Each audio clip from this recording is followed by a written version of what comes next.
Hi, I'm the Space Quest historian. Welcome back to Backseat Designers. I am joined, of course, by my esteemed co-hosts, a man whose hobbies include accosting various pieces of forest wildlife and accusing them of being communist sympathizers, Mr. Frederick Olsen. You actually wrote this. I did. Are you proud of me? Yes, very. He's very proud of me. And also joining me is my other co-host, a man whose hobbies include dressing up as a man-sized pigeon and standing outside the windows of local retirement homes, Mr. Dr. Gareth Millwood.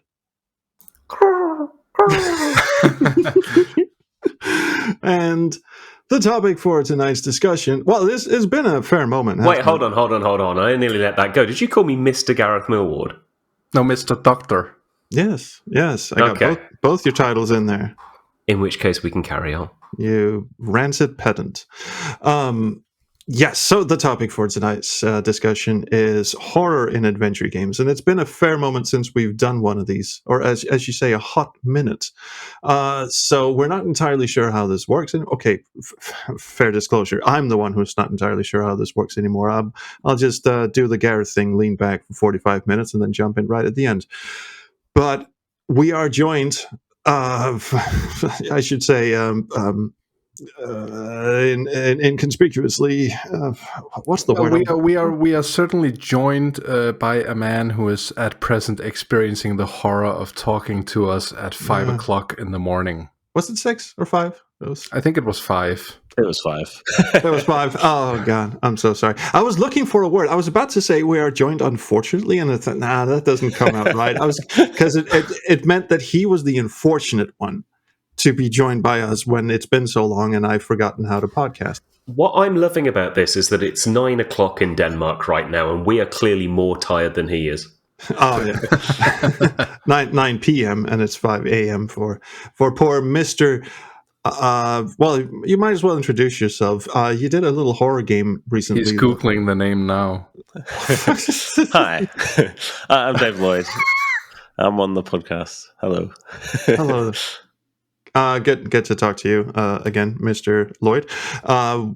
You are, if not part of the Hoof, then perhaps the Mr. Powerhoof. Is that correct? Well, there's two of us, so yeah, I'm half. I'm one half of Powerhoof. That's it.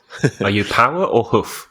It's an ongoing dilemma. Yeah, I haven't worked that out. So how do you think I did on the intro? Is that possibly the worst intro you've ever heard, or is it a close second? That was pretty good. 3 minutes to get to the intro. That was good. Yeah, I mean, since we're not doing seasons, I think there's a good chance we'll eclipse it down the line. Let's wait and see if we can do worse. I don't think it's impossible. No, I think I can break my own record. See, the trouble is I actually have chronic fatigue, so I'm infinitely more tired than all of you. And as such, my brain shuts down and my vocabulary goes down the toilet, along with my pronunciation. And Gareth and I never knew the difference. That's true. But the thing is, we've been talking for months about doing a horror episode. And, full disclosure, originally we were going to talk about another, we were going to center the discussion on one recent game that we had all played. And for the longest time, that was going to be the Excavation of Barrow by... I can't remember the name of the developer, but finally, not just me. No. This is not chronic fatigue. This is just me being an idiot. It's published by Watchet Eye, so I got at least half of it right. Yeah, Cloak and Dagger. Cloak and Dagger Games. That's Sean right. and John. But in the meantime, Trolls alerted us to The Drifter by Powerhoof, which has our name in the credits. So, of course, that takes precedence. We're absolute shills here. That's no secret. But really, let me just preface this by saying that I enjoyed your game very, very much, and it's very rare I encounter a game where I kind of, sit back with my family. I'm a married father of 2, and think, can these people please go to bed so I can play my latest adventure game? But that's what The Drifter did to me, and I feel horrible about it. Thanks so much. Awesome. I also enjoyed it very much, and I think I might have mentioned this. And I was actually kind of surprised that you sort of slid into my DMs and said, here, you can play my game. I don't expect you to do anything like video-wise or podcast wise or anything with it. I just want you to play my game. And then like, I've heard of your game. It's received rave reviews across the board. Everyone loves it, and you're sliding into my DMs throwing me a free copy. What the hell is wrong with you? Yeah, I mean, because it was like the first time I tried to do a big, long narrative point and click thing, and I'd sort of come through the AGS stuff like Francisco Gonzalez and Dave Gilbert and stuff, but like it was my first one, and I was like, I kind of want it to be as good as possible. And so yeah, it was a bit like a deep dive going into like the podcast and stuff, and just like listening to all the things, all the gripes and things, and like the stuff that you guys hate, and the stuff that you like, and yeah, trying to work out how to do it right the first time, as opposed to learning from experience. Because it's, especially when it took me 6 years to make one game, it's like I don't want that 6 years to be like for my first crap game, Well, that's certainly not how it panned out. Now, I've been aware of your games for quite a while because we've both participated in the Adventure Jam game jam for a couple of years, for a number of years actually. And you also always seem to consistently beat everyone at their game. Or you've won like twice, 3 times, something. Yeah, I don't know. Yeah, a few times. Yeah. No, the thing I really appreciated was when we talked about doing, this is really, really meta.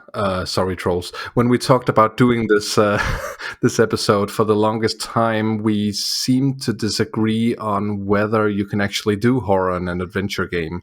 And this isn't really marketed as horror, right? You call it a pulp point and click adventure game. And what I really appreciate is that there are so many facets to it. It's not just a horror story in that sense. There's a lot more to it. And I think the trouble with horror is that people are thinking in terms of, modern horror, jump scares, monsters around the corner, which, spoiler alert, the Drifter most certainly has, but it has more than that. I just think you nailed it. And horror can be a more complex genre than I think people give it credit for. But it's also almost imperative that you kind of dig a little bit more into those facets when you try to do something as complex as an adventure game. Yeah, and that's something that was very different with doing the game jams. Was the game like the game jams can be sort of a one plot point, kind of one note. Like you have a cool character set up, and then you have a payoff or whatever. But yeah, once I started making a big one, it kind of becomes apparent that you can't just do that because it just doesn't pad out that way. Which is partly why it took like 6 years instead of a few weeks.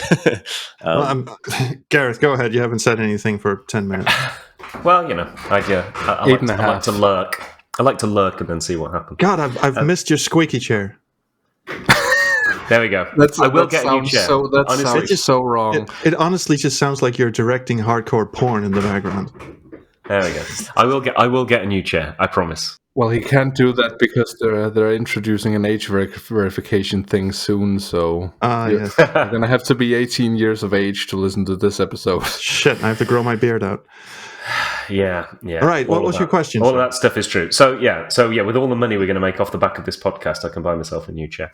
One of the things that does come across, though, Dave, is that it's incredibly well written over the course of the entire plot. It has a beginning, a middle, and end, and it kind of flows through. But you have broken it down into chapters. Is that something that you took from a kind of a game jam approach, that you basically wanted to make 9 little games? Or was there something different you were thinking about when you chose that kind of structure? No, I think it just kind of panned out that way. And the chapter breaks felt like a nice... Like, I kind of wanted people to feel like they could take a bit of a breather. So it was partly that. And it felt like because I wanted to feel a bit like a novel, like sort of vibe as well. So that kind of... Yeah, so it wasn't ever really designed as like a chapter by chapter thing. And I am doing that with this fantasy one I'm doing, Telwinium, which is basically a bunch of game jams stuck together. When it's done, it will be. But yeah, no, for the Drifter, it wasn't quite that. But yeah, the Drifter, I felt like I definitely thought of it more as a thriller than an adventure game. Than a horror game. And yeah, it's kind of hard to define the differences. But I think I mean, usually if it's a horror film, then it's a lot easier to define because everyone dies in the horror film, whereas in a thriller, the hero wins, and it just get killed at the end. Something that I wanted to bring into this episode is that a horror genre that I think works really well with adventure games is the one that goes, the world is not what you think it is. Games like The Last Door have done this, and you also mention on your website being inspired by John Carpenter, and I think this has a real Prince of Darkness vibe to it. And the core of Prince of Darkness is, the world is not what it is. Satan is in a giant ass vial in a basement in a church in Los Angeles. That's sort of not full on Lovecraftian, but with aspects of it. You know what I mean? Yeah, for sure. Stuff like I don't know, Rosemary's Baby or something is one that I always think of as there's good one. It's just, I don't know, it's not jump scares. It's just kind of creepy, unsettling stuff the whole way through, and then goes hard at the end. Yeah. It's actually a good segue because I've been buttering you up for the past 11 minutes, and so have my two co-hosts, even though I didn't put them up to it. And I've been buttering you up for a reason, which is because I'm going to land the contrarian point of view here. And you sort of preempted me by saying it's not a horror game, it's a thriller, because my whole point of wanting to do this episode in the first place was to make the argument that you can't do horror effectively in adventure games. And the reason why I say I was going to go into your game a bit is because while you may describe it as a thriller game, sir, it does indeed have horror elements in it, at least from my point of view. Now, Frederick is absolutely right. The horror genre is not just about jump scares and wobbly monsters. There are a lot of it. I've watched a lot of horror movies. My wife and I used to watch a horror movie every night before we had our son. So we've watched our good and bad horror movies, and we happen to know it is a multifaceted genre. But the point about horror movies, at least to me, is that you're following a protagonist who is not yourself. You're sitting there as a passive observer shouting at the screen, "Why did you do that, you fucking idiot?" Whereas when you're in control of a horror protagonist, naturally you want to survive. Whereas when you're a passive observer, you kind of just want to see them get torn apart, or at least you don't want to be the one making the decisions that will eventually result in their outcome, whether good or bad.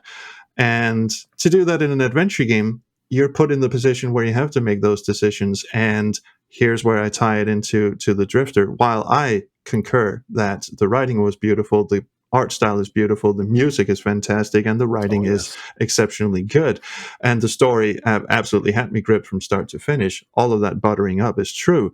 But there are some action sequences in there where you will repeatedly fail until you do something right. And the first once, maybe twice of you failing, it's still scary. And it's still like, oh God, what do I do? But by the third, fourth, and fifth time, and in my case, 12th, 13th, and 14th time, you fail, it stops being scary. Skill issue. Fuck off. So a long-winded way of pondering the question is, Dave, what is your take on the ability, just in general, for the adventure game genre to do horror effectively? Yeah, I mean, I think that's probably a mechanical or like a design issue with horror.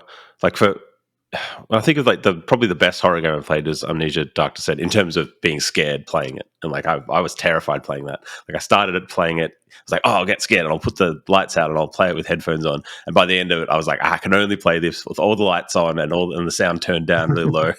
But the only thing that wasn't scary was when I actually got killed by a monster. Suddenly it's just like, oh yeah, that's right, I'm just playing a game. Like if I open a door, there's a monster there and it's terrifying and I'm trying to run away. But as soon as I get killed, it's like, oh yeah, suspension of disbelief is gone. I'm just like, oh, that's right, it's a video game. Yeah, that's the thing, right? To quote Bela Lugosi, there are far worse things awaiting man than death, and I think that holds true. And I think you've sort of solved this in the Drifter, at least to my mind, by making, and we should probably have mentioned early on that if you intend to play the game, you should have shut this off like 5 minutes ago. Sorry, please shut it off now. But you've kind of solved it by making... They have already. No one listens to this. Yeah, well, you've solved it by making death a part of the plot. It's dying is integral to understanding what the hell is going on with this character. Yeah, and that was part of that, like trying not to take you out of the game when you die, so you're not showing the like reload, like restart set, like that thing, quit, whatever it is. Did you have any inspirations in the mechanics of doing that? Because I thought it was really interesting to juxtapose with Old Skies, which I'm sorry to say I have yet to complete, but I intend to. And it's funny how Old Skies handles it as more of a, it's almost ironic and apologetic about the fact that you can do this, whereas you went balls out with some really visceral, violent writing that I really enjoyed. You know, that's where the pulp comes from, I guess. Yeah, for sure. Did you have any inspirations for that? No. I didn't. Well, at least, I'm glad I didn't kind of. Like, I did build the plot around that mechanic, but I didn't make that sort of the big focus of the whole thing, I guess. As well, I don't know. Yeah, at least it's not like the whole like plot is just going back in this time loop and you're doing it the whole all like constantly the whole time. Because when I started it, I hadn't seen that much, but there's been so many games that come out since, like, you know, like Deathloop or like 12 Minutes, and then Old Skies in the same year as well. So yeah, I'm glad it wasn't like, oh yeah, this is my one trick that I'm doing the whole time, because then I would have been like, oh yeah, that's like kind of like other people are doing that too. I just love the idea of you know, like sitting there scrambling, going, oh shit, the time mechanic. Oh god, I'm late to the ball in that one. What else can I do? Oh yeah, insect hobo monsters grown in a reactor. I'll go for that one. Yeah, no one's done that. For sure. But I think one of the reasons why it does work, I mean, Fred's already alluded to it by the pulp aspect to this. I think the way that everything is drawn and the way the voice acting works, when it first started, I thought, okay, this is very over the top. But within about 30 seconds, like, okay, this is the direction we're going in. We're strapping in and we're going with it. The only other thing that I can think of that is even similar to that I've seen even approaching recently was Mad Max Fury Road, where we'd had all of these movies, particularly the superhero movies, where every 5 seconds somebody would be gurning at the camera going, oh, this is a bit meta. Whereas that film just went, nope, we are strapping people to machines, and then this woman's being milked by a machine, and this is what is happening. You either get on board or get the fuck out of the cinema. Coincidentally, also Australian. Well, that was going to be my point. Like, is this an Australian thing? Has Australia just decided, nah, fuck it, and they're going to go down a particular route? Do you think that there's something particularly Australian about this game, or is it just Powerhoof? This is us being racist. There's definitely, like, there's a kind of whole genre of Australian cinema called Ausploitation, or like Australian New Wave cinema. I gotta get in on that. Amazing. That's very much like that, like where Mad Max came from, really, like that era where the government was in Australia was like, oh, we'll fund people to try and kickstart like a game, like a film industry, and then all the filmmakers were like, awesome, well, let's make some horror movies, and they're all like super cheesy. They all go hard and they're like pretty low budget, but then they had some money to throw around, so they're always really fun to watch. Oh yeah, I this is a good time to interject. I've noticed, because like I said, I've watched a lot of horror movies, and I've watched a lot of horror movies from different parts of the world, and I've been able to categorize them into like the three major types. Based on geographic locations. You've got American horror movies. They're typically about either, you know, serial killers, home invasions, or giant government conspiracies.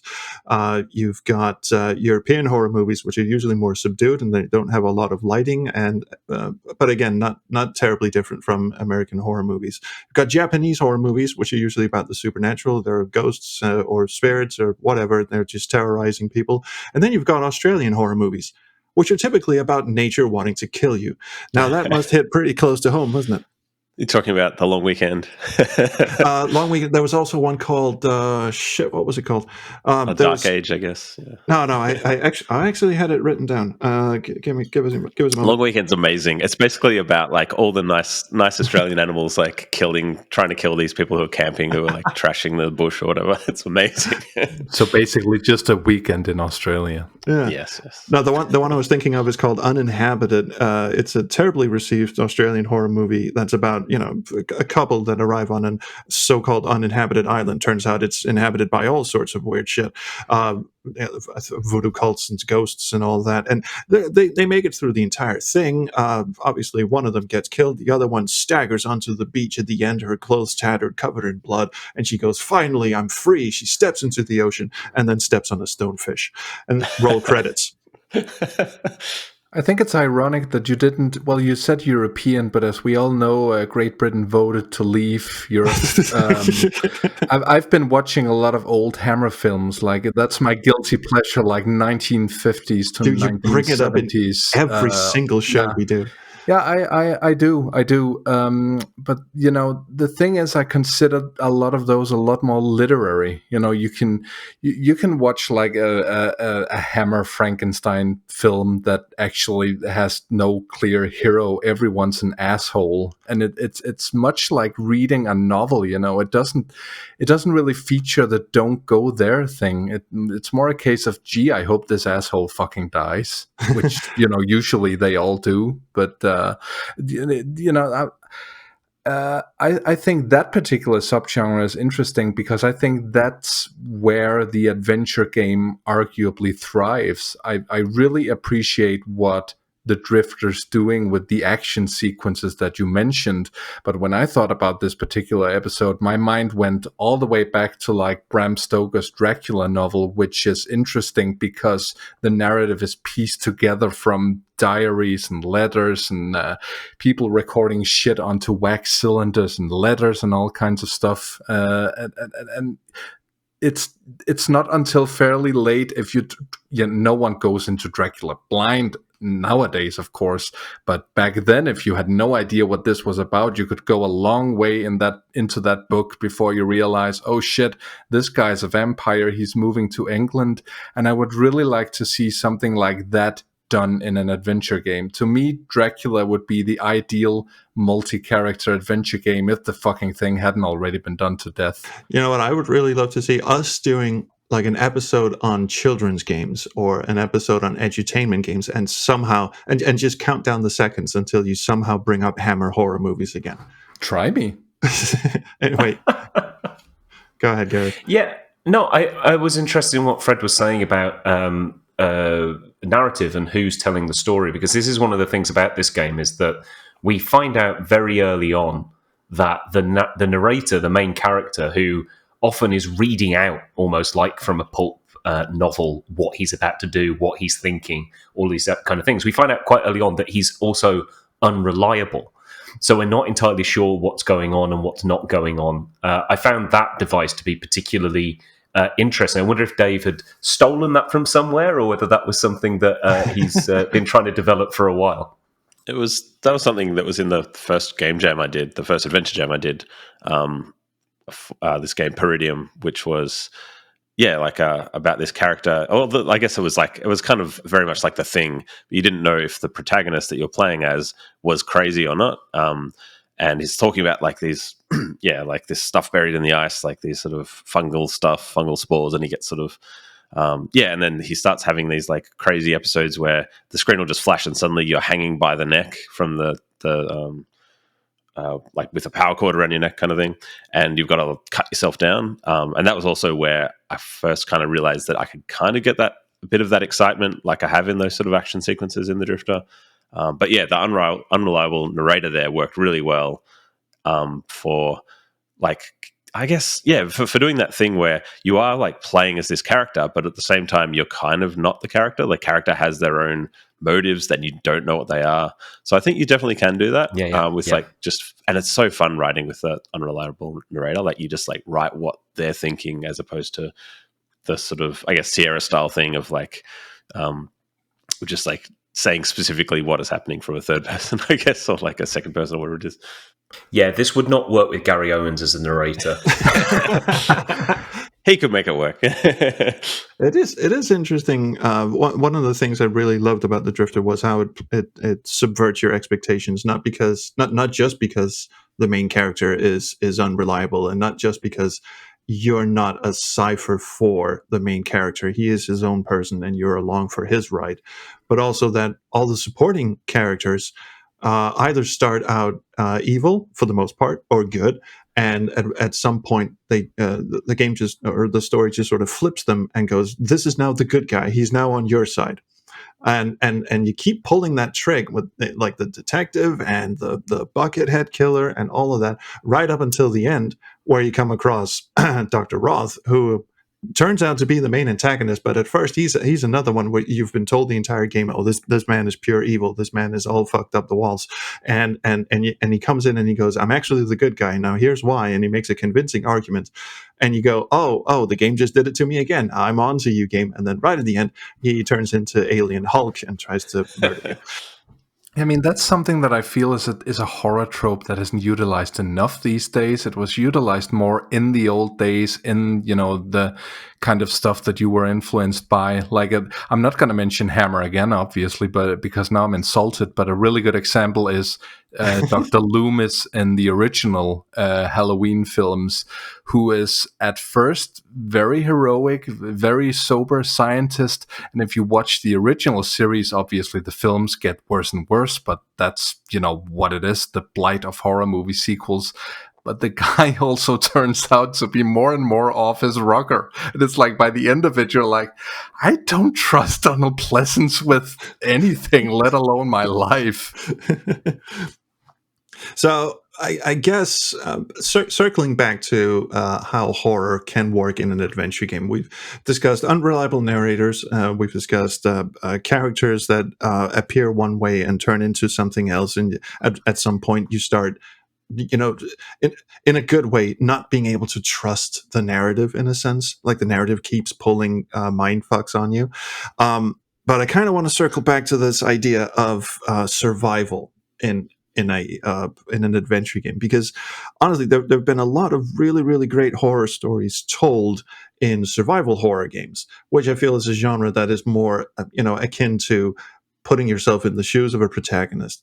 You got your Resident Evils, of course, and you got your Project Zero or Fatal Frame, which is one of my favorite examples. However, I'm completely unable to play those because they involve a lot of inventory management and obviously some combat, even though you're encouraged to run away from danger for the most part. And I was wondering, if you want to have that sort of excitement and fear for your life without having to constantly go over the same motions in order to work out what the escape route is from any given dangerous situations. Obviously, Dave, you went for the let's just rewind time, and maybe an NPC who's present in the scene will nudge you gently in the direction until the ghost of your dead son just goes, "Dad, get the fuck on with it. I'm bored." Were you entertaining any other sort of mechanics where you wouldn't, necessarily constantly put the player through the same motions? Yeah, like in the game jam thing, it was the very first game jam. You couldn't die, so you'd just like be stuck hanging until you finally figured it out. So I thought that would be a good idea to let the player die, but I'm not sure that is really necessary to heighten the tension and stuff. A bunch of players, and this is again another big spoiler, I guess, for towards the end. But there's a section where like you can't go back in time anymore, and I was, as designing, I'm like, this is a bit of a design flaw, because now obviously everyone will know, oh well, you can't die now, so there's all the tension is gone. Like, but and not everyone is like says the same thing, but most people who play it said that was the scariest bit, because now they know if they die for real. And so, as a designer, you're like, yeah, but like surely you just see through the smoke and mirrors or whatever. But it was interesting that was the most tense time for a lot of players. Yeah. But that's why the story takes itself seriously, right? At that point, you're so engrossed that, I thought the same thing. If I die now, I'd better have a save game, or I'd better have auto-saved or whatever. I was so engrossed in what was happening during those climactic scenes that it didn't actually dawn on me that you can't die. No, and another thing was, I was convinced that in some of those action scenes you were on a very strict and unforgiving timer, because there's the bit with the swarm in the office, and that's one of the few instances where I had to look up a walkthrough because I just could not get through it, and I thought the timer's just too strict here. There's just no way I can get through this. I need to know what the exact specific steps are. And then I griped about that to Dave in a DM, and he said, you know what? There's actually no timers in the game at all. You you're just a dumbass. Well, he didn't say that outright, but that was, that was between the lines. You did the right thing, Dave. It's the same with Space Quest 4, the zero grav thing. There's actually no timers. It's fine. No, that's right. There's just action triggers. Well, yeah. I was, at that point when I reached it, Trolls had mentioned the no timers thing, but obviously I got the gist of it when I was held up by the bucket butcher, Maxwell Holden, and he took an awfully long time to prepare one syringe. Let me put it that way. That's one I specifically had to add some extra timing to basically stop the player panicking and clicking stuff, and progressing to the bit where you just get injected or whatever. Because our testers would be like, "Oh crap," and they'd really quickly click stuff. And the one thing you shouldn't do is just randomly click, because then it'll just progress, And so no, I need to stop that happening. So I made it so you can click for the first few seconds, you can click wildly, and then it's okay, now if you're still clicking wildly, he'll turn around and eject you. He's got such a wonderful voice, I was hoping he would start, saying stuff like, "Why do I keep getting air bubbles in this?" I make a terrible Adrian Vaughn impression, by the way, but that was the best I could do at short notice. But do you know what the voice actor reminded me of? There's a YouTuber called Larry Bundy Jr. who does fact hunts. He was on the channel Awesome. Oh, you know him, yeah. I mean, look up that guy. If that guy had an Australian accent, he sounds a bit like the Bucket Butcher. But yeah, that casting was brilliant, because he just sounds like a doddering old children's entertainer who's gone a bit loopy. And he sounds nothing like the main character, but it's the same actor. So that was the final thing of the game to blow me away. That was the credits. Well, that was the character that we were very unsure whether we should recast. It was very hard to work out the right kind of voice for him as well. We didn't really know what we were doing, honestly. See, that is an excellent horror trope where you go, okay, this character who is a completely, utterly frightening, menacing figure, but he's got this one of the odd things about, one of the things that unnerves you is that he doesn't have this menacing gravelly voice, or that he's not completely silent like the Shape in the Halloween films and all that he's actually got this sort of personable, almost likable voice, and you go, that just implies that anyone at any point can go absolutely loopy and dig things out of their skull and strap people to iron pipes. He's a bit of a humorous character, isn't he? I know that a really, really dark character who, you can't help but laugh a bit. I certainly did when he blew up. Major spoiler there, but and then the way the aftermath of that was played was like, shit. I'm not sure I should have laughed there. That makes me the psycho. But I really feel that's something that's underused in horror too. Humor. One of my other favorite horror films, I have a lot of favorite horror films, it's a Hammer film, The Exorcist 3, which is both a really, really disturbing, also a criminally underrated movie, but very, very funny. It's not Exorcist 2, which is funny for all the wrong reasons, but if you haven't watched the third one, please do, because it has a brilliant wit to it. And my hot take is that a lot of today's horror fiction is firmly stuck up its own ass, and it's a shame, because you do need a little bit of levity in there every once in a while, and it can be as dark and sardonic as you want to, but it works, and I think it works with the Bucket Butcher. Yeah, I think the fact that people laugh there, and you're not alone there. I at the first I was like, maybe I've done this wrong, but then I think pretty much all my favorite horror movies have a moment where there's some really gruesome death, and the natural response is to laugh. It's if you go to a theater and watch it in a theater, everyone laughs when something super surprising happens, and that's I love that in old 80s horror stuff. It's awesome. There's an example immediately popped to mind. One of my favorite horror movies, and you guys can lambaste me all you want, is Event Horizon.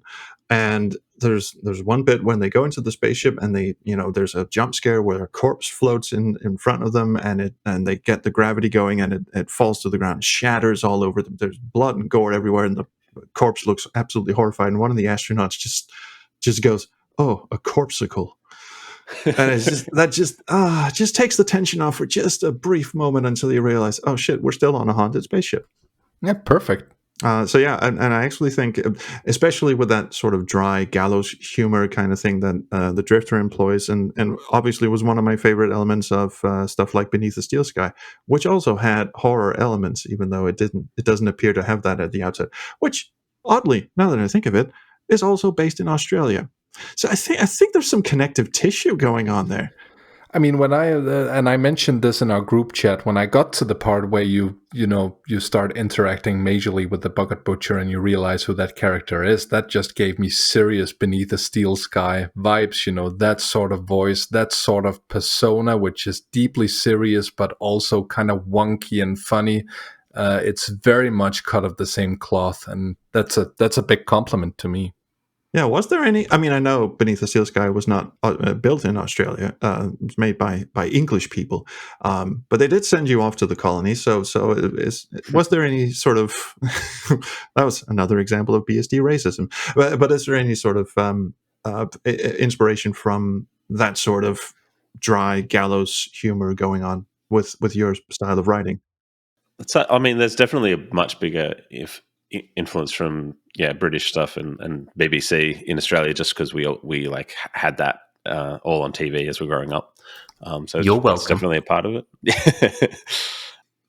Beneath the Steel Sky, I never think of. It doesn't feel Australian to me, even though it says it's set in Australia and it starts kind of in the sort of Australian setting, maybe. But it's like, it's never felt like an Australian game to me for some reason, just because. No. Well, there's only one character actually has an Australian accent, which is also a bit strange. Everyone else has regional English accents. Yeah, it feels very British to me, like in a good way. Yeah. I love it. Like, yeah. Yeah, and the only hint that is actually set in Australia, apart from the kangaroos in the opening cinematic, is some of the station names when you get into the underground have. I mean, they are. I think they're in Sydney. I think there's Sydney train stations, and it's sort of a blink and you miss it kind of thing. Well, I mean, the Foster Spear is a big giveaway. Yeah, all right. There's that one as well. But anyway, we shall call you Budweiser. Triple XB. Circling back to effective horror in adventure games. Again, I have to harp on this because, I mean, I've played adventure games where I was scared silly. I've just finished playing the Pandora Directive, and there's one sequence in Pandora Directive where you go inside the abandoned Roswell military complex, and there's this... Oh, yeah, I skipped that. Green alien fart cloud that chases you through the hallways, and it's on, again, a very strict timer, and you have to get this thing in a containment pod, and it makes this ominous didgeridoo-like sound whenever it comes down the hallway. It fucking freaks me out. But at the same time, it's again one of those, it's scary the first time and second time maybe, and then once you get killed by it enough times, it stops being scary, it becomes more of a nuisance. And that's the one element where...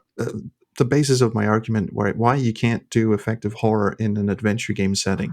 Because but I'd say that's the same for like Silent Hill. Like if the same thing kills you 10 times, you're not scared of it anymore. You're just like, I got to get this through this stupid boss guy or whatever.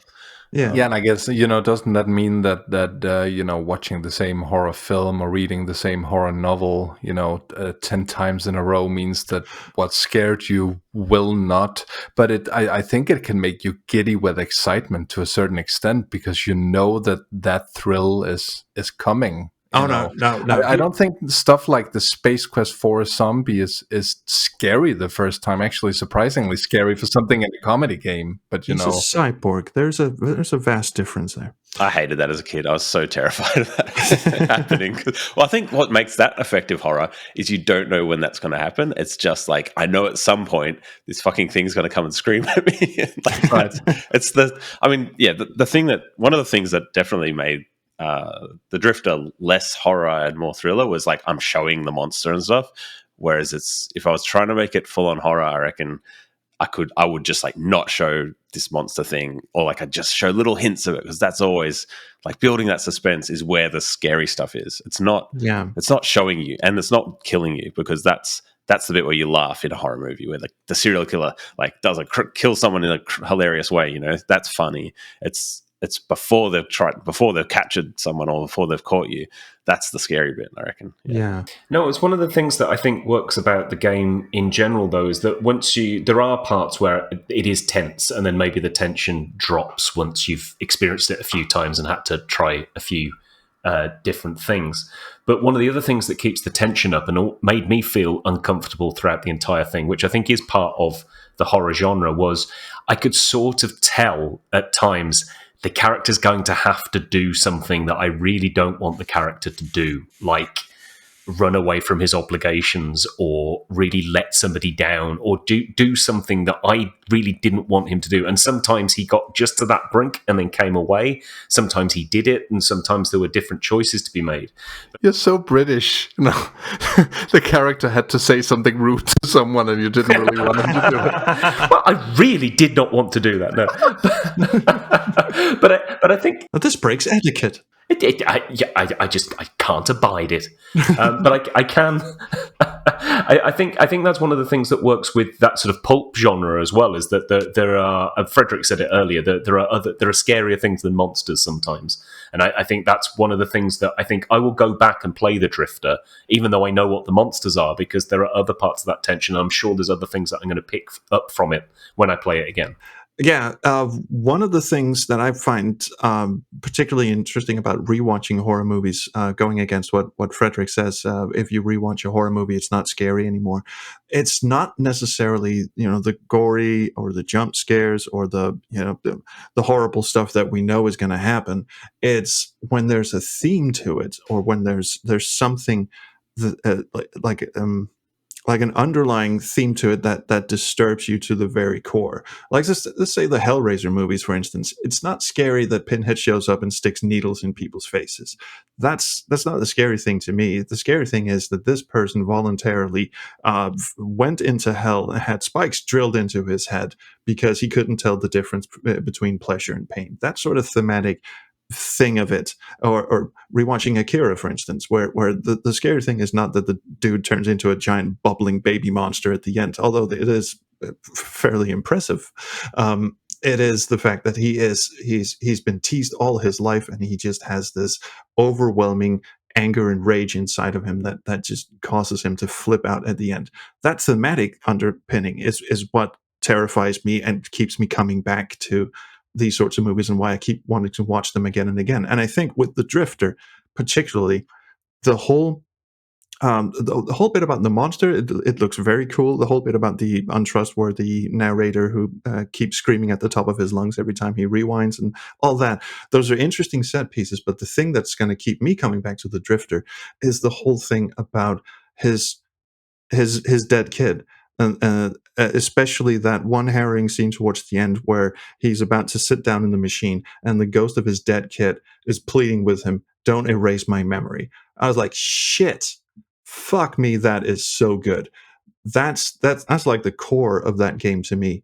The monster is great. Growing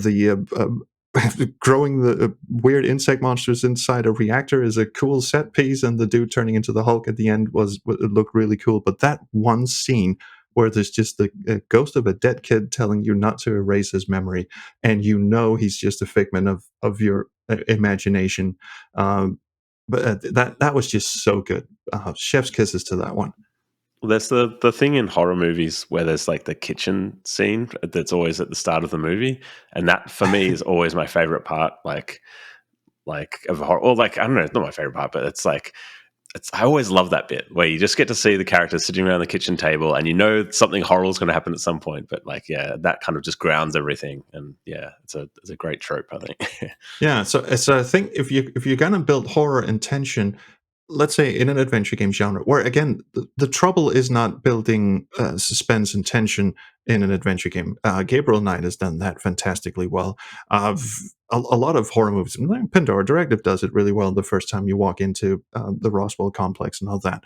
But as soon as that bubble is about to burst, you have this problem in adventure games where you're still, as the player of an adventure game, you expect to be able to take your time and work out a cerebral solution to a conundrum. And instead, most games fall into the pitfall of going, okay, for the next 5 minutes, we're now an action game. pay attention.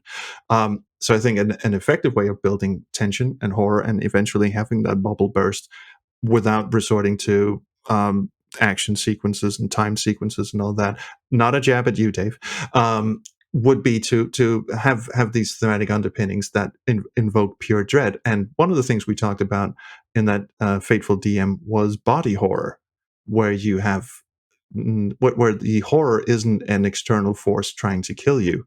It's something that there's a mutation or a transformation going on inside the protagonist that is eventually going to come out, might even force them to do things that they don't want to do, or reality starts breaking down around them. And that is the true horror that you are trying to escape. So I don't think there's even a question in there. I think that's just a statement. Frederick has his hand up. Sorry. Yeah, I know what you said segues nicely into what I was going to say to a certain extent, because you kept bringing up the set pieces, the monsters, and Dr. Roth's final form. And something that I really appreciated was that by the end of the game, I don't necessarily know what the Molingi are. I don't know if they were all real when I encountered them or if they were all hallucinations. I don't know exactly what happened with Dr. Roth. And one of my pet peeves about not just horror, but in general, is that everything these days seemingly has to be explained or interconnected or whatever. In films, you have cinematic universes. If even an ass hair is crooked, people will complain. In games, you have copious audio logs hidden every fucking where, so you can piece the puzzle together perfectly. And I just really appreciate that a lot of the classic examples of horror fiction that I enjoy leave a lot of questions unanswered, and in some cases they leave even a lot of inconsistencies, maybe from film to film or game to game or book to book, but also internally. And I really appreciated that there's stuff left for me to think about in this game. Yeah. I don't know exactly what happened. I don't know what was real and what wasn't. And it's nice to enjoy something that lets you think, because that's where the scariest stuff is, right? The blind spots that you try to peer into with your own mind. I really like in Hobbs Barrow, that was awesome, because that was a game which I just kept thinking about after, because there's so many little hints, but there's the kind of is it purple stuff that you're crawling through that's meant to be sort of causing you to have hallucinations, but then that's not really mentioned after that, and you don't know what's going on. And I thought that did a really good job of that. Yeah, I was going to bring up Hobbs Barrow as well, because one of the things about the ending of that game, okay, now spoilers for Hobbs Barrow, was that you could make the argument that at the end she uncovers this tomb, and it's full of these purple flowers that we have been told previously induce a lot of hallucinations, and they're just growing everywhere.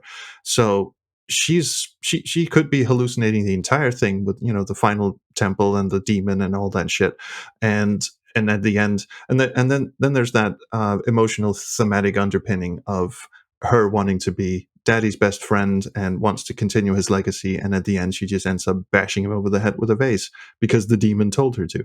And we don't know whether that's all in her head, or whether she can really explode nurses on command and stuff like that.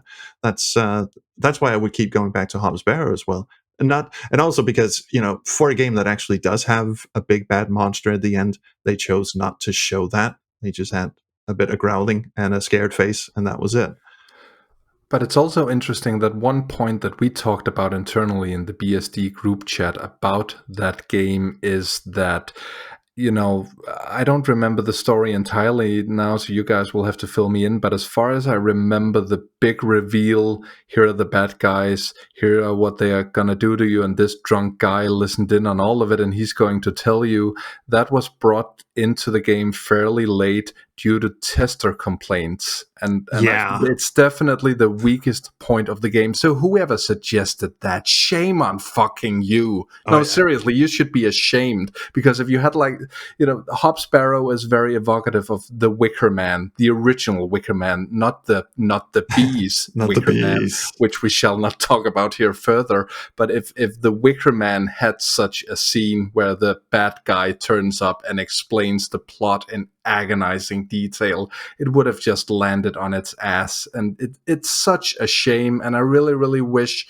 at one point we get a special edition of Hobbs Barrow where you can opt to play it without that scene, because it really does a disservice to something that up until then I thought was absolutely fantastic. It's like the special edition is just exactly the same game, except for like 30 seconds of it are cut out. I'm not even joking. Because every film has that one scene where you go, Jesus Christ, I wish they cut that out, or I wish Harrison Ford would have done cocaine before he did the narration. That's Blade Runner, if you were wondering. But he didn't want to do that. But yeah, I mean, you're absolutely right. And then there are instances where there were scenes in the movie where you go, that would actually have given the characters a lot more depth, or there's some connective tissue missing there. Okay, so if I may move on slightly, gentlemen, because I just realized we have a guest in the podcast. So you've said that the Drifter is not a horror game; it's a thriller game, and it has elements of pulp fiction, not the Tarantino movie, but actual pulp fiction, and it has the fantastical elements, and it has the emotional depth and all that. But it's not a horror game. It has horror elements, but it's not a horror game. If you're going to do a balls to the wall horror game, what sort of elements would you employ? What are your horror influence? Obviously, you must have watched some horror. What are your horror influences, and what would you put into a balls out horror adventure game? Well, yeah. Like I don't know, the thing. So one of the things I really liked about Hobbs Barrow was it was very it was wearing its influences on its sleeves. So it was just that folk horror. It's like this. We want to make a folk horror game, and that's what we did. So I think it is good to just look at a very specific genre of horror, because it's such a wide thing. And make something that's very like that. I don't know. Yeah, like you were mentioning body horror, and a Cronenberg-y thing would be amazing. Yeah, that I reckon something very Cronenberg would be awesome. I still love we went for the carpentry kind of thing, and a lot of strong lighting and that music and stuff. But yeah, the Cronenberg. The vibes of the creepy body horror, and like you said, that playing into the unreliable narrator stuff works really well. And so, but really, yeah, I mean, it's all about the music and the sound stuff, and that the way that feeds into basically all those little things that just signal to you something bad's about to happen. Yeah, so I think it can work in any genre, and it's always interesting to just explore a genre that you haven't seen done in a point and click, because there's so many. And it's like writing a novel. It'll work in any genre. I think you just got to kind of play around with it and sort of feel it out. Well, okay, so let me pose a challenge for you. Let's say for some reason you went absolutely mad and decided, I'm going to do the first ever zombie horror adventure game. So how would you go about building and not have it turn into a Day of the Dead, let's grab a shotgun and just blast our way through kind of thing? I mean, The Walking Dead's already done that. Oh yeah, well, but that had QuickTime events, and if there's one thing I would absolutely implore you never to put in a game is QuickTime events. Yeah, I agree. I mean, that's why I didn't do that. That's why I was like, okay, I'm not going to put any timers in this game very specifically because of that. Right. Well, gentlemen, if I know Frederick's going to say Hammer horror. But Gareth, if you were gonna suddenly had the creative urge to make a horror adventure game, I'm not even sure you actually care much about horror fiction in the first place. But what would be some of the elements that you would like to see in an adventure game that was just balls out horror? Well, I've had a lot of it inflicted on me by my wife, so I have consumed the horrors in the past. It was one of the things. Again, it was one of the things I really liked about the game. Because like, oh, that looks a bit shallow, or oh, that looks a bit. Now that I know it's called Ozploitation, a lot of things now make sense. I think I would focus on being of you as the player not being entirely sure what's going on, and also try to get that sense of dread that the wrong decision might not kill you, but it might be even worse than that, and that there'd be consequences to making the, in inverted commas, wrong decision, but it never being entirely clear what the right or wrong decision is. Maybe this says something about me more than anything else, but not knowing what the right thing is makes me feel very, very uncomfortable. No, I agree. And I think it's one of the things that actually I like about the game that we're talking about today, but I think it's something that I would definitely try to make as a key game mechanic throughout. Yeah, like sort of a branching path situation where not to go like full Telltale of Clementine will remember that sort of shit, but in a sense that you're influencing the story and you can do something that will pan out in a terrible way down the line, or it will, you might come out victorious. Hey, that reminds me, actually, there's one scene in The Drifter where I was like, wait a minute, and that's the one scene where. At the end, where he actually convinces you to lie down on the table and get your head fixed. Yes, I hated that. I hated it. Well done. Yes, and that's the bit where the dead kid shows up and says, "Don't erase me, Dad," and all that shit, which was effective. But the way he was led into that scene, I kind of went, "Well, the dude doesn't trust anyone around him as far as he can throw them, even at this point." And yes, he has just sent his sister plummeting to her death because he can't tell reality from fiction or his own head. But still. He seemed to jump into that solution of lying down in the chair fairly quickly.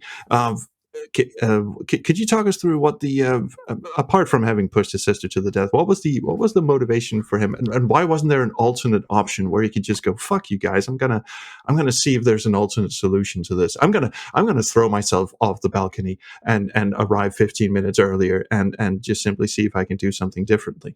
Yeah, that scene. Originally, that scene was a lot weaker. Like, the sister didn't die. You almost push her off and then pull her up and she's fine. And she says, "Oh, look, we've got to, you almost killed me. Let's go. We've got to sort of cure you of this hallucination-y stuff."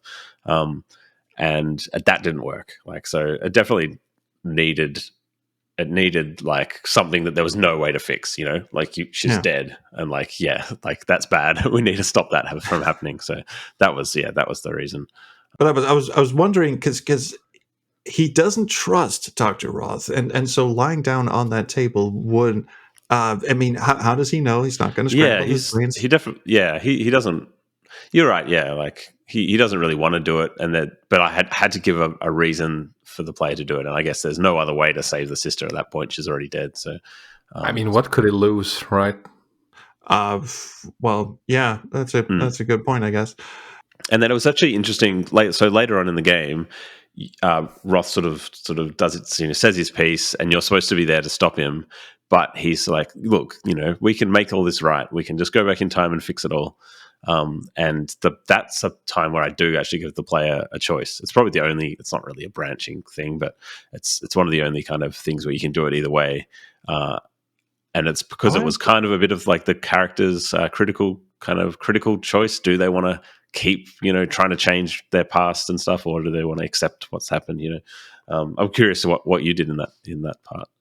Oh, that's interesting. I didn't know because I figured if you kept on believing his bullshit and kept on lying down in the chair, you would just repeat the same section over and over again. I didn't realize that it actually goes in a different direction. I just went, yeah, I'm not doing this again. It ends up exactly the same. But so you sat down and did what he said the first time? Because you had a gun at the first time, you know what I mean?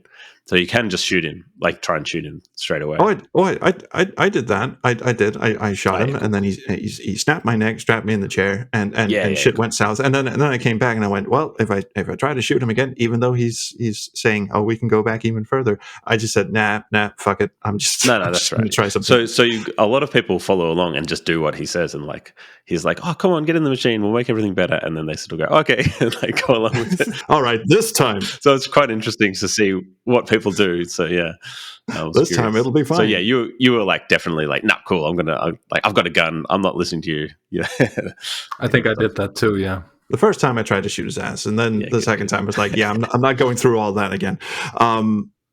Okay, so one thing, because I've been talking a lot of shit in this episode, and I just have to point out that I really, really enjoyed the game. And one of the things, apart from the whole dead kid scene and all that, the one thing that that has also been pointed out in some reviews that I think the game did really, really well was that the main character's motivation, even when he realizes that he can, jump back in time, and here's this dude offering him to go back however many years in order to fix things.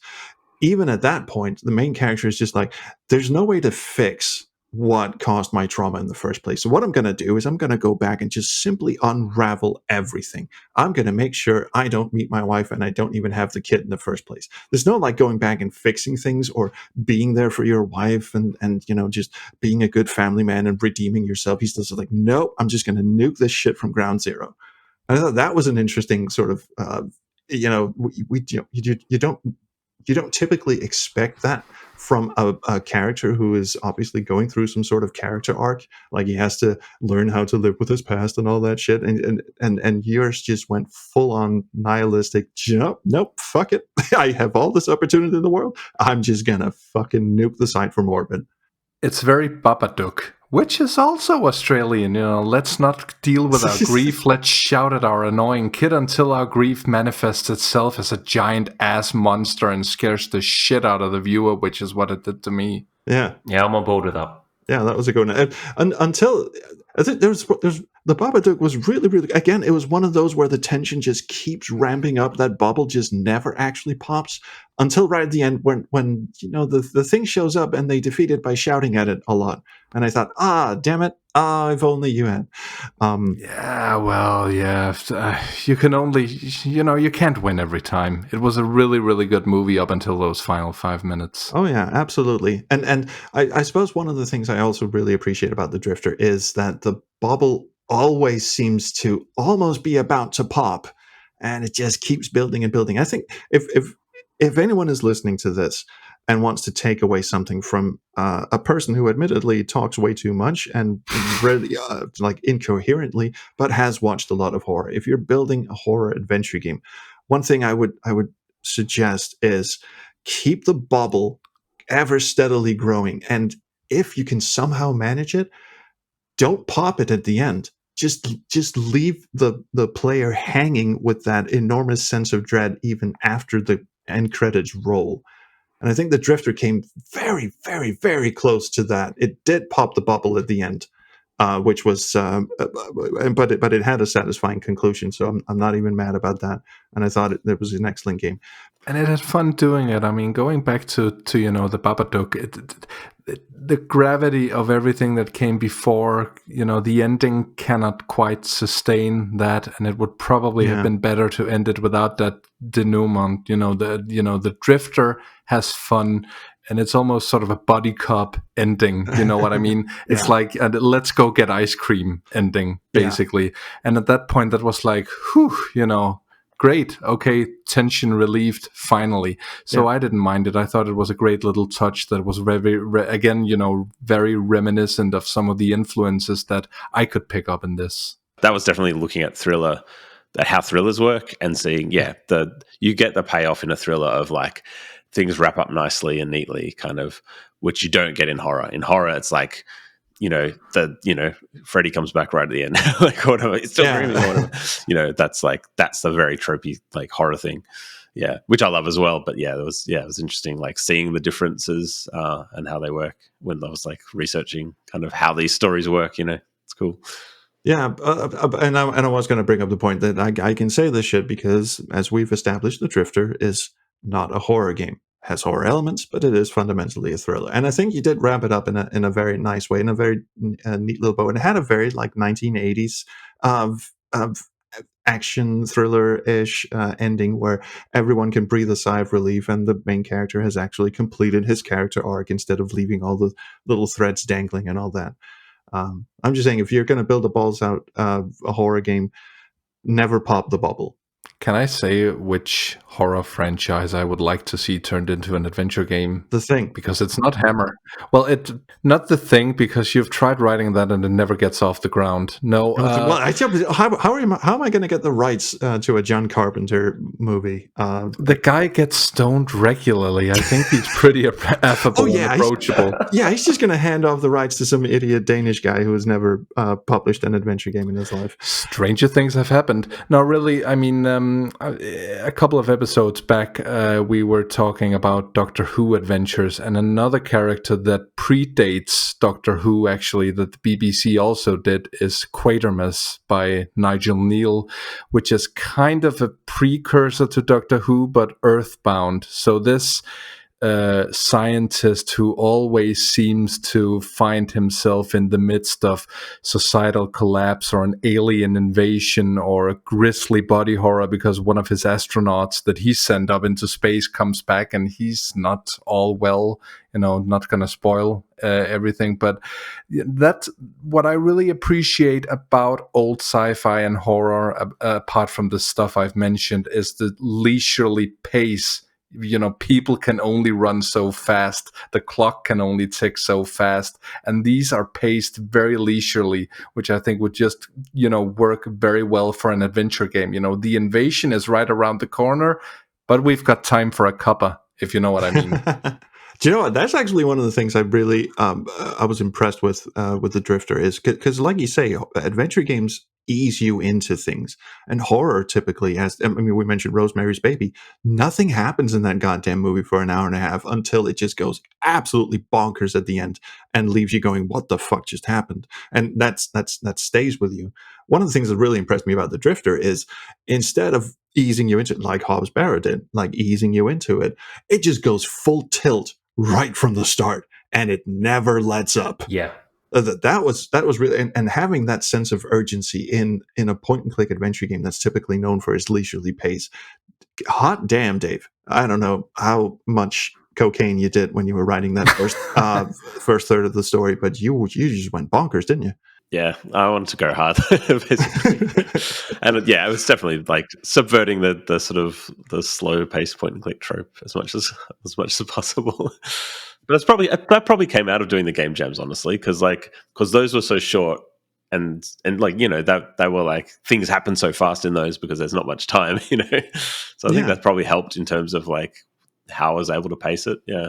Well, do you know what the worst part is? I keep remembering that game jam game that you did as Perineum, which is not the actual title. That's another horror game. That's a body horror game. Oh, yes. There was that one horror movie which actually turned out to be fairly decent. It was just called Teeth, and it was okay, look it up. You don't need me explaining what that one was about. Anyway, to close off the episode, let's just pose that question, which just came out of the blue. Let's pose that to Dave. What horror franchise of any, pick anyone from any time period, do you think would work? Let's just say you got the rights to anything you wanted. What horror franchise would you conceivably turn into? That's hard. The Thing is like obviously a pretty obvious one. Yes. But I don't know. The Fly could be pretty cool because, like, if you in terms of body horror stuff, if you're like if this is slowly, and because it's very very kind of, I can imagine there being lots of puzzly stuff like in the lab and all that. I was actually thinking, have you ever seen Darkman? I don't know if it's really a horror movie. It's more like a weird old comic book movie. So it's basically like it's kind of a comic book thing, but it's about this character who's he gets like killed by the mob and lit on fire and everything, and then he's like horribly disfigured, and he's got superpowers. He's killed in a lab explosion, like typical Marvel kind of style thing. But it's like super horror-y vibes, and he's super gross, and but he has to like cobble together his like kind of his like lab stuff like Batman has but he's like doing it by like breaking into places and stealing stuff. And when I watched that, I was like, oh, that'd be a really cool kind of adventure game protagonist where you're trying to break into places to be able to cobble stuff together so you can like keep living as well and not die, but then also try and track down these baddies. It's called Dark Man. That's awesome. Yeah. Oh, that's a good one. Do you know what you just reminded me of? Dark City. Yes. That which also does that thing where it just pops the bubble at the end and people just stand there screaming at each other. Unfortunately, but everything leading up until the last 5 minutes is just absolutely fantastic. And here's the thing about like Powerhoof games in general is that you guys nail that visual aesthetic, that sort of grimy visual aesthetic. Like your backgrounds are all very, very detailed and very animated. They're not static like you would expect most adventure games to have. They're really atmospheric, and I think you guys could do wonders with. Sorry. Oh, I thought that was Gareth's chair finally collapsing. Yeah, Frederick died. I fell asleep because Trolls talks too much. I know. Okay, and anyway, the last one I'll bring up is The Ninth Gate, which is basically already an adventure game in movie form. So you could very easily, because he's a detective. He goes, there's even a scene where he just sits down and goes, "What can you tell me about this book?" And I went, "Oh, Gabriel Knight just showed up." So yeah, that would be my pick. Okay, well, is there anything you want to leave us with, Dave? Any words of wisdom that you have? Because we've been talking about what everyone should be doing, and that's why we're the backseat designers. We don't know what we're talking about, but that's what we do. That's why we're in the credits. That's why we taught Dave everything he knows. I was going to say I'd like to take up at least 55% of the credit for this game. Deserved. fancier cover was all Gareth's suggestion. That is the kind of thing I would say, to be fair. That's a brilliant achievement, by the way. But yeah, having actually designed and published a very successful adventure game, I feel like if you have any suggestions for, aspiring game developers who might be delving into the sort of genres, themes, horrors that you.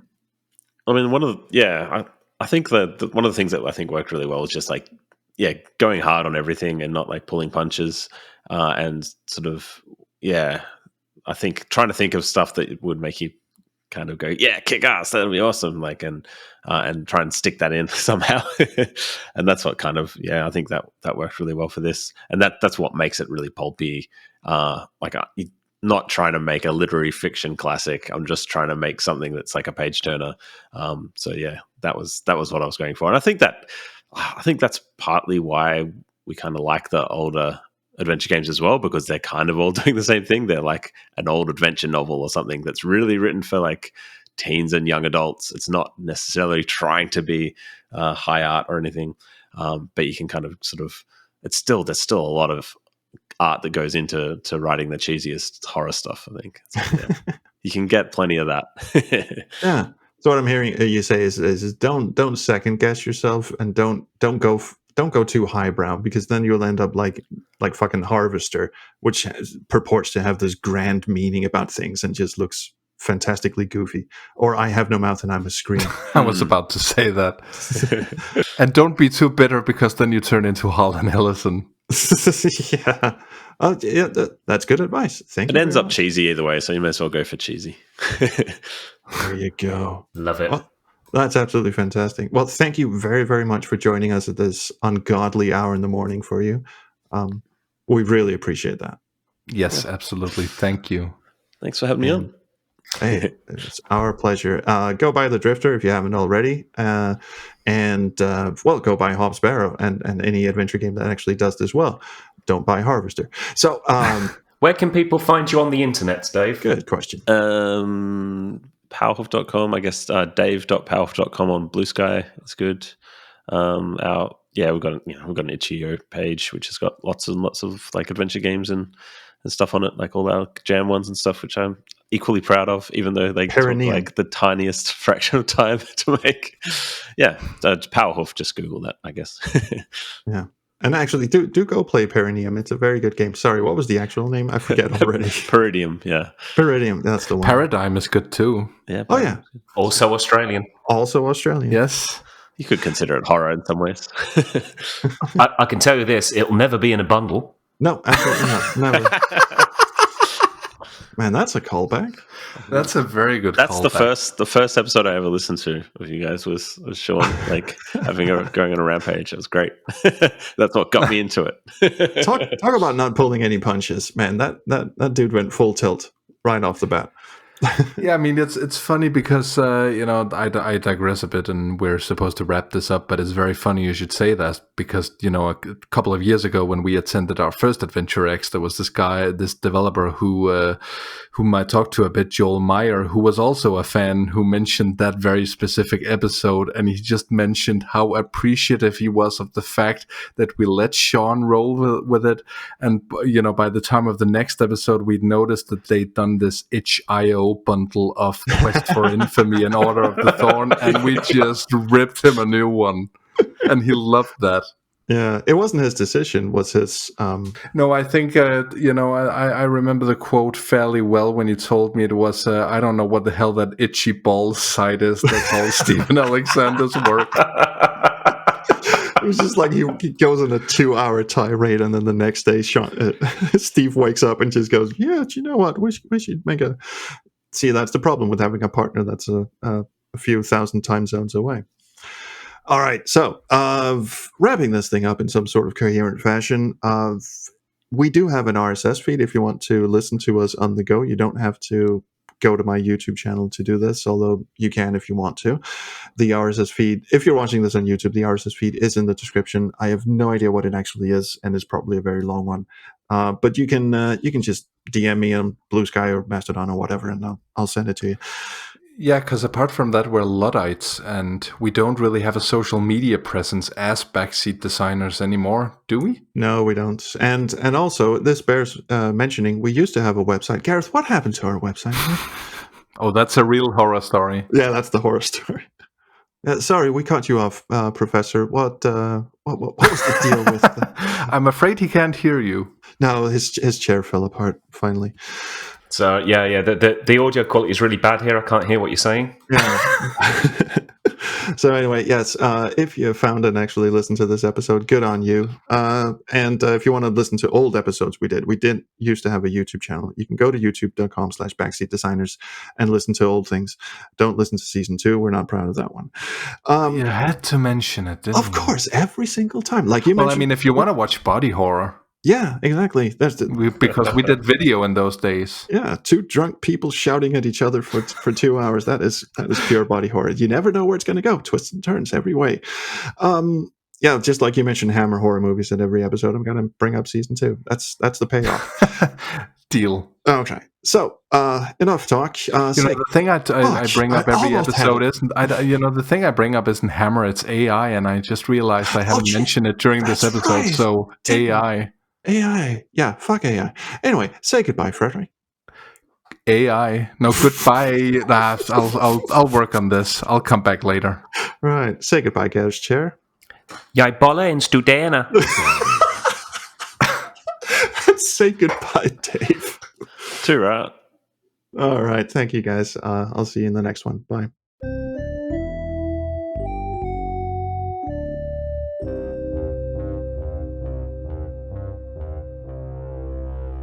Nå, det er lækkert.